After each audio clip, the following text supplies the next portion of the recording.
जय जगन्नाथ गीता सम किचन को आपण मानकु पुणी थरे स्वागत। आज मु आपण मानकु कांकोड़ आलू आ ता सहित बुट डाली पकई एक नुआ रेसिपी बनै देखैबी। सेथिपाई मु एठी कांकोड़ आ आलू को एमती चोपा छड़े छोट छोट खंड करी काटी नैची आ किछि पियाज को एमती काटी नैची ता सहित टमाटो कटा आ किछि धनिया पत्र कटा आ किछि बुट डाली नैची जोडा कि मु 2 घंटा पूर्वरु पानी रे एमती बतुरई की रखिथिली। आउ एठी देखंतु मु ग्राइंडिंग करिक नैची काजू मगज अदा रसुण आ ता सहित किछि जीरा को एमती ग्राइंडिंग करिक नैची पेस्ट बनेगी। एबे चलंतु आमे बनेबा स्टार्ट करिवा। मु सेथि पय एबे ओडे पैन रे सरिष तेल दे देली। सेथिरे कांकोड़ आ आलू को आमे गोल्डन ब्राउन होबा पर्यंत भलो भाबरे फ्राई करनबा। मीडियम फ्लेम रे करिवा नहले परिबा सिझी नथिबो आ कलर आसी जाइतिबो। परिबा एमती भलो भाबरे जंती सिझिबो सेथिपई आमे ताकू गोल्डन ब्राउन होबा पर्यंत मीडियम फ्लेम रे ही भाजिकिना नेबा। एथिरे देखंतु मु लूण आ हळदी पकेइगी ताकू भलो भाबरे गोळेइगी भाजी नउची। एबे देखंतु कांकोड़ा हमर भलो भाबरे सिझे गलानी आ केते सुंदर कलर मध्ये आस्ती। एबे आमे ताकू सब बाहर करनबा।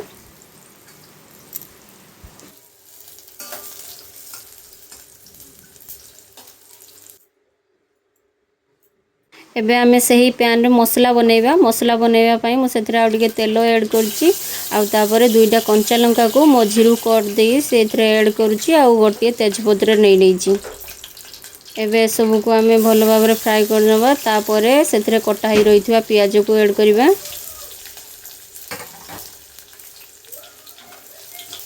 पियाज को टिके समय भाजी नेबा आ तापरे एबे आमे एथिरे पूर्वरु काटिकिना रखिथिबा टमाटो को ऐड करिबा आ सब को लूण आ हळदी गुंड पकेई ताको भलो भाबरे टिके फ्राई करनबा।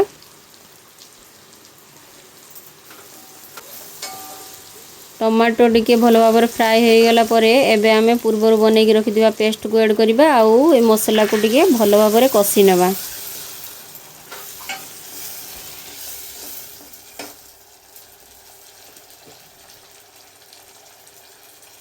एडी देखंतु मसला हमर भलो भाबरे कसी हे गलानी। एबे आमे एथरे टिके लंका गुंड ऐड करिबा। लंका गुंड आमे अल्प मात्रा रे ऐड करिबा काहे कि ना आमे पूर्वरु एथिरे दुईटी कंचा लंका देइछु सेति पई जहा को जेमति राग पसंद सेति की अनुसार लंका गुंड ऐड करिबा। एबे आमे आउ टिके सेथिरे गरम मसला ऐड करिबा आ मसला को पुणी किछि समय पई कसी नेबा।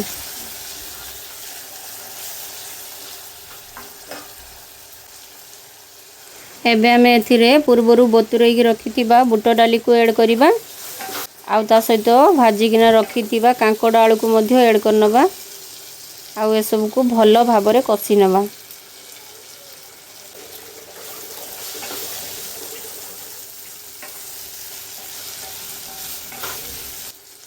एबे आमे एथिरे 2 कप पानी ऐड करिबा आ ताको भलो भाबरे गोळेई नबा एवं लो फ्लेम रे 10 मिनिट पई फुटिबा पई छाडी देबा। जा द्वारा कि आमे देइथिबा बुट डाली भलो भाबरे सिझी जिवो आ मसला जो देइचु तार ग्रेवी भी बहुत सुंदर बनी जिवो। 10 मिनिट परे एबे देखंतु तरकारी हमर केते भलो भाबरे फुटी गलानी आ बुट डाली मध्य सिझी गलानी। एबे आमे गैस रो फ्लेम को ऑफ करनबा आ पूर्वरु काटिकिना रखिथिबा धनिया पत्र को एथरे ऐड करिबा आ ताको को भलो भाबरे गोळेई नेबा। एबे मु आपण मान को तरकारी बाहर करिकिना देखौची।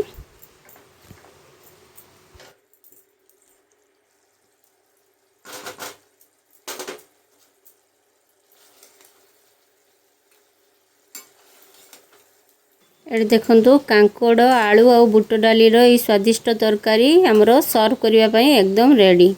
रेसिपीटी केमिति लागिला कमेंट माध्यम रे निश्चय जणांतु। आउ मो चैनल को लाइक शेयर एवं सब्सक्राइब करने को बिल्कुल भी भूलिबेनी। रहिली जय जगन्नाथ।